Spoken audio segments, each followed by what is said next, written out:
Hi friends, welcome to our channel. இன்றைக்கி நம்ம பார்க்க போகிறது நம்ம தமிழக அரசு ஊழியர்களும் ஓய்வூதியதாரர்களும் பயன்பெறும் வகையில் மருத்துவ காப்பீட்டிற்கான ஒரு அரசாணை வெளியிட்டிருக்காங்க. அந்த அரசாணையை பற்றி தான் இந்த வீடியோவில் நம்ம ஃபுல்லாக பார்க்க போகிறோம்.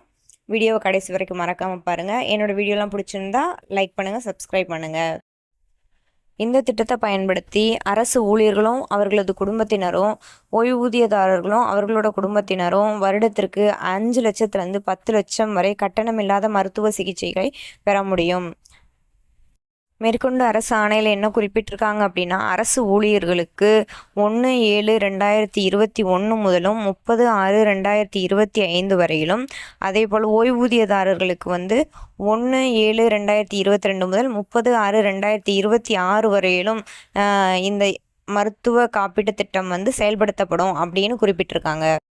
இந்த திட்டத்தின் மூலம் பயன்பெறதுக்கு மருத்துவ காப்பீட்டு அடையாள அட்டையும் இதற்காக நியமிக்கப்பட்டுள்ள அலுவலரோட முன் அனுமதியும் பெற வேண்டும்.